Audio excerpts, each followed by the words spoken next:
Right. నమూనా ప్రశ్నలు, model ప్రశ్నలు ఎట్లా అడగడానికి అవకాశం ఉంటుంది పురుషుల మీద? ప్రతి టాపిక్ని బోధించిన తర్వాత ఆ ప్రతి టాపిక్కి సంబంధించినటువంటి నమూనా ప్రశ్నల్ని ఇక్కడ మీకు పొందుపరచడం జరుగుతుంది. చాలా చక్కటి సమాచారాన్ని అందించడం జరుగుతుందండి. విద్యార్థికి అరటి తొక్క తీసి నోట్లో పెడితే ఏ విధంగా గుటుక్కున మింగుతాడో ఆ విధమైనటువంటి సబ్జెక్ట్ని మీకు అందిస్తున్నాము.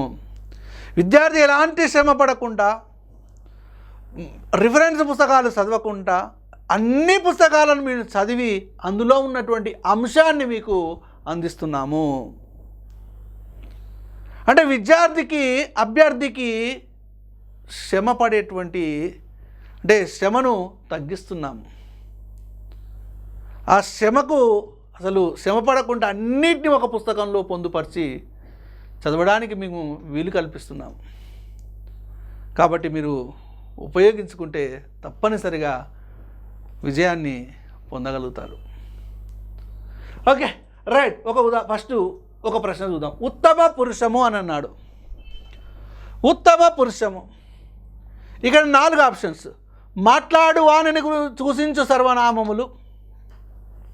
సర్వనామములు అంటే ఇవి నీవు, మీరు, నేను, ఇవన్నీ నామవాచకములకు బదులుగానే కదా వాడేది.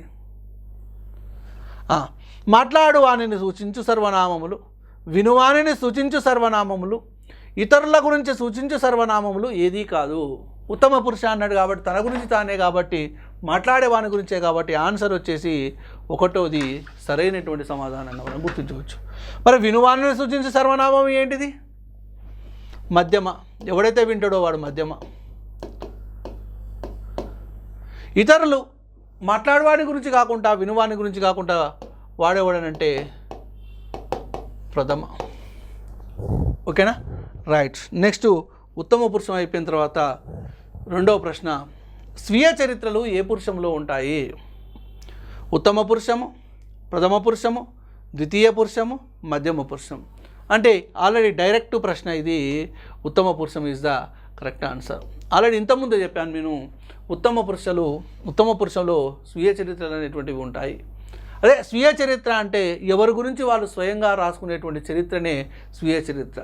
ఈ స్వీయ చరిత్రని ఆంగ్లంలో మనము ఏమంటామనంటే ఆటోబయోగ్రఫీ అని అంటాం. ఓకేనా?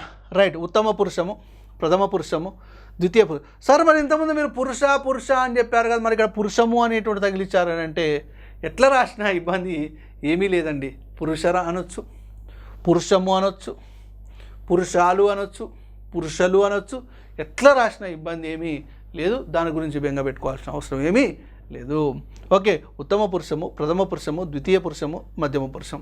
ఇవి స్వీయ చరిత్రలు ఏ పురుషంలో ఉంటాయనంటే ఇది. తర్వాత చూసినట్లయితే ఉత్తమ పురుషం ఇస్ ద రైట్ ఆన్సర్. స్త్రీ పురుష జాతి భేదమును తెలిపేటువంటి పురుషము.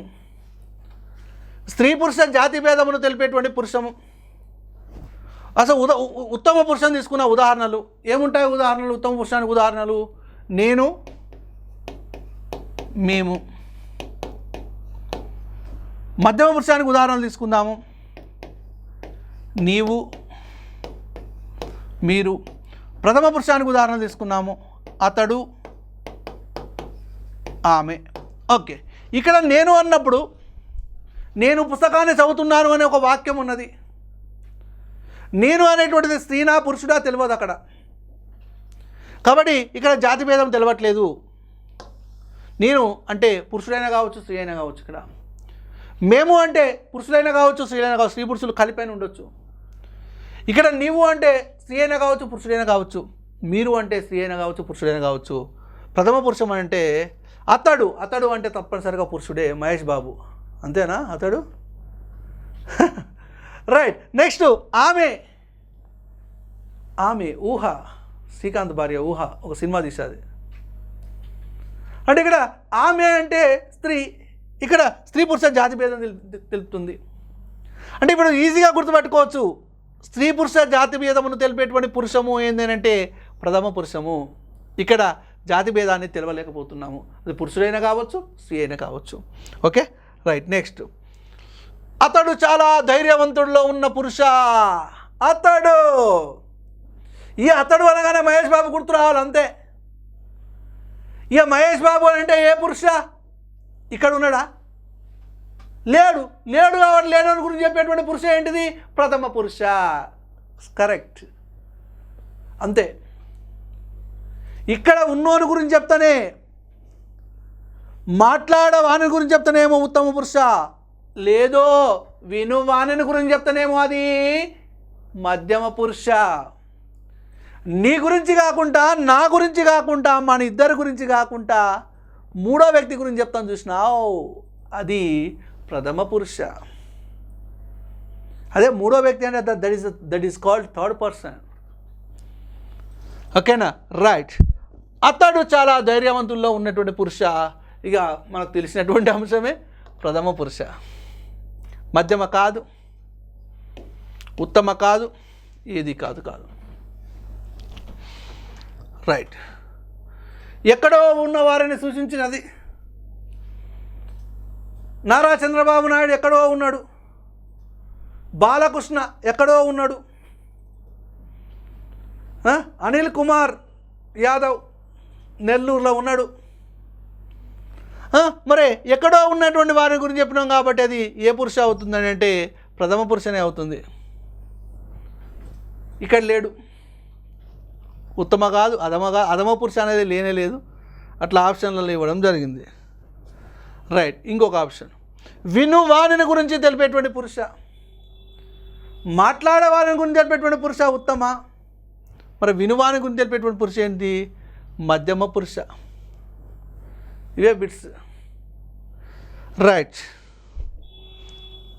ఆమె చాలా తెలివైనది. ఆమె వచ్చింది, ఆమె వచ్చినా, అతడు వచ్చినా, అది వచ్చినా, ఇది వచ్చినా, వారు వచ్చినా, వీరు వచ్చినా, వేరొచ్చినా, ఏదొచ్చినా కానీ అది ఏ పురుష అవుతుందంటే ప్రథమ పురుషనే అవుతుంది.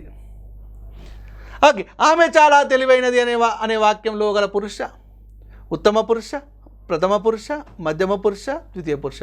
ఆన్సర్ వచ్చేసి ప్రథమ పురుష. రైట్. ఇంకొక ప్రశ్న చూద్దాం.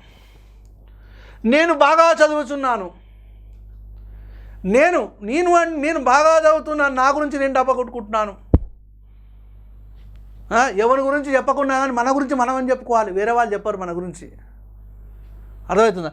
నేను బాగా చదువుతున్నాను అంటే నా గురించి నేను చెప్పుకుంటున్నాను. మరి నా గురించి నేను చెప్పుకుంటే ఏ పురుష అవుతుంది? ఉత్తమ పురుష. ఇది తెలిసినటువంటి విషయమే. ఓకే, ఫస్ట్ ఆప్షనే ఉత్తమ పురుష. ఓకేనా? రైట్. ఇంకొక ప్రశ్న, మాట్లాడు వాని గురించి తెలిపే పురుష. మాట్లాడు వాని గురించి తెలిపేటువంటి పురుష ఏమవుతుంది? మాట్లాడే వాని గురించి నేను మాట్లాడుతున్నా కాబట్టి ఇది ఉత్తమ పురుష. సేమ్ ఉత్తమ పురుష. తానుత్తమ, ఎదుడ మధ్యమ, ఎక్కడో ప్రథమ అనే సూత్రము దేనికి సంబంధించింది? తానుత్తమ, ఎదుడ మధ్యమ, ఎక్కడో ప్రథమ అనే సూత్రము దేనికి సంబంధించింది? విభక్తులకు కాదు, కాలాలకు కాదు, వచనములకు కాదు. దేనికి సంబంధించింది అని అంటే పురుషులకు సంబంధించింది. పురుషులు. ఈ క్రింది వాణిలో ఉత్తమ పురుష ఏకవచనంని గుర్తించండి. మేము బహువచనమే. నీవు అంటే ఇది మధ్యమ పురుష కాదు. మీరు అంటే ఇది కూడా మధ్యమ పురుష, ఇది కూడా కాదు, బహువచనము. నేను అనేది ఏకవచనము, ఉత్తమ పురుషలో ఉన్నటువంటి ఏకవచనం, అంటే ఉత్తమ పురుష ఏకవచనం అని చెప్పొచ్చు. రైట్. తర్వాత ఇంకో ప్రశ్న, ఈ కింది వాటిలో మధ్యమ పురుష బహువచనం. ఈ కింది వాటిలో మధ్యమ పురుష బహువచనం అంటే మధ్యమ పురుష అంటే ఏంది? నీవు మీరులలో బహువచనం ఏంటిది? మీరు. నేను ఉత్తమ పురుష ఏకవచనము, ఇది. మేము ఉత్తమ పురుష బహువచనము. నీవు మధ్యమ పురుష ఏకవచనము. మీరు మధ్యమ పురుష బహువచనం. ఓకే, ఇంకొక ప్రశ్న చూద్దాం. తాను రచించిన వేరెవరో రచించినట్లు చెప్పడము, అది ప్రథమ పురుషము. తాను రచించిన వేరెవరో చెప్పినట్లు చెప్పడం ప్రథమ పురుష. నన్నయ్య తన భారత అవతారికను ఏ పురుషంలో రచించాడు? ప్రథమ పురుషంలోనే. ఆల్రెడీ ఇంతకుముందు చెప్పాను. భారత అవతారిక అంటే ఏం లేదండి, ముందు మాట భారతానికి సంబంధించినటువంటి అంశాలను పీఠిక అన్నమాట. ఇప్పుడు ప్రజెంటు అవతారికను పీఠికలు అంటున్నారు, పూర్వకాలంలో అవతారికలు అని పిలిచేవారు. మాట్లాడేవారి గురించి కాకుండా వినివారి గురించి కాకుండా తెలియజెప్పేటువంటి పురుష, అంటే మాట్లాడేవాని గురించి కాకుండా వినువాని గురించి కాకుండా వేరే వ్యక్తి గురించి తెలిపేటువంటి పురుష ఏ పురుష అవుతుందని అంటే ప్రథమ పురుషనే అవుతుంది, ప్రథమ పురుష. తర్వాత నీవు బాగా చదవగలవు ఏ పురుషలో కలదు, నీవు వచ్చింది కాబట్టి ఇది మధ్యమ పురుష. ఇంక ఇక్కడనే తిరుగుతుంటే చిన్న టాపిక్ అండి ఇది, 5 నిమిషాలలో అయిపోయేటువంటి టాపిక్ ఇది. నీవు బాగా చదవగలవు అనేది ఏ పురుషలో కలదు, మధ్యమ పురుష. 19వ ప్రశ్న, మీరు చాలా తెలివైన వారు. నిజంగా మీరు చాలా తెలివైన వారు. మీరు అంటే మీ గురించి చెప్తున్నా, అంటే మీ గురించి చెప్తున్నా కాబట్టి ఇది ఏ పురుష అవుతుంది, మధ్యమ పురుష అవుతుంది. అయిపోయా. నా గురించి నేను చెప్తే ఉత్తమ పురుష, మీ గురించి చెప్తున్నాను కాబట్టి మధ్యమ పురుష. మీ గురించి కాకుండా, నా గురించి కాకుండా, మన ఇద్దరి గురించి కాకుండా వేరే వారి గురించి చెప్తే అది ప్రథమ పురుష. Okay right. 20వ ప్రశ్నకి వెళ్దాం. అది చాలా బరువుగా ఉన్నది, ఇది ఏ పురుషలో ఉన్నది, ఉత్తమ పురుషము, మధ్యమ పురుషము, ప్రథమ పురుషము, ద్వితీయ పురుషము. అది చాలా బరువు, అది అంటే నా గురించి చెప్తలేను, నీ గురించి చెప్తలేను, మన ఇద్దరి గురించి కాకుండా వేరే వాళ్ళ గురించి చెప్తున్నాం కాబట్టి అది ఏమవుతుందని అంటే ప్రథమ పురుషనే అవుతుంది. అంటే 20 దానికి ఆన్సర్ వచ్చేసి 3. ఓకే, ఇప్పుడు పుస్తకంలో ఉన్నటువంటి విన్నర్స్ పబ్లికేషన్ సంబంధించినటువంటి పుస్తకంలో ఉన్నటువంటి ప్రాక్టీస్ బిట్స్ మొత్తము ఇక్కడ ఎక్స్ప్లెయిన్ చేయడము జరిగింది. టాపిక్ ఎక్స్ప్లెయిన్ చేశాను, అదేవిధంగా బిట్స్ కూడా ఎక్స్ప్లెయిన్ చేయడం జరిగింది. కాబట్టి దీంతో మనకు పురుషులు అనేటువంటి టాపిక్ పూర్తి అయిపోయింది. పురుషులు అన్న, పురుషములు అన్న, పురుషాలు అన్న, ఏదన్నా ఒకటే గుర్తుపెట్టుకోండి. పురుషులు ఒక దగ్గర ఉంటుంది, ఒక్కొక్కరు పురుషములు అని ఒక దగ్గర ఉంటుంది, పురుషాలు అని ఒక దగ్గర ఉంటుంది. ఓకే, మనం ప్రామాణికమైనటువంటి పుస్తకాలు ఆధారంగా మనము ఇక్కడ పాఠం చెప్తున్నాం కాబట్టి దాన్ని మీరు గమనించండి. ఓకేనా రైట్. ఇది పురుషాలకు సంబంధించి ఒకటే గుర్తుపెట్టు, తానుత్తమ, ఎదుట మధ్యమ, ఎక్కడో ప్రథమ. తన గురించి తాను చెప్పుకుంటే ఉత్తమ పురుష, ఎదుటివారి గురించి చెప్తే మధ్యమ పురుష, ఎక్కడో ఉన్న వాళ్ళ గురించి చెప్తే అది ప్రథమ పురుష. Okay right.